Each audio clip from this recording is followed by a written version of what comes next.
Sophie Cunningham was reported to have expressed that the Indiana Fever's matchup against the Las Vegas Aces carried more weight than just another playoff contest. She was said to have acknowledged that the Aces, as defending champions, would naturally be under immense scrutiny, especially in a pivotal Game 3 that could shape the entire series. The Fever guard was reported to have suggested that while her team was considered the underdog, the real pressure rested on the shoulders of Las Vegas. Observers noted that she allegedly pointed out how the Aces were expected to win because of their stacked roster, past success, and championship pedigree.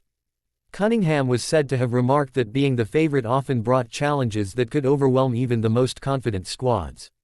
According to team insiders, Cunningham was heard saying that the Fever had nothing to lose but everything to gain. Reports indicated that she allegedly mentioned her teammates felt free to play with intensity and passion without being burdened by outside expectations. Commentators stated that she implied the Aces, on the other hand, had to defend their reputation, which created the very pressure her team could use as an advantage. Cunningham was also reported to have emphasized the importance of composure. Analysts shared that she supposedly described playoff basketball as a test of mental strength as much as physical skill. She was quoted through secondary sources as stressing that mistakes by the Aces would weigh more heavily because the public demanded perfection from them. Meanwhile, Fever fans were said to have drawn inspiration from Cunningham's confidence.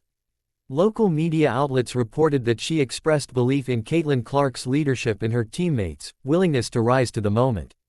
She was said to have claimed that if the Fever could execute their plan and remain focused, the Aces would feel the pressure mount with every possession. The Aces' camp, however, was reported to have brushed aside those claims, with some players allegedly stating that they welcomed the challenge and thrived under expectations. Still, many analysts noted that Cunningham's remarks highlighted a psychological battle that could be just as critical as the physical one on the court. In conclusion, Sophie Cunningham was reported to have framed the pivotal Game 3 not as a moment of fear for the Fever but as an opportunity to turn pressure into fuel. She was said to have underlined that while the Aces might carry the championship tag, it was that very label that placed them under the heaviest spotlight.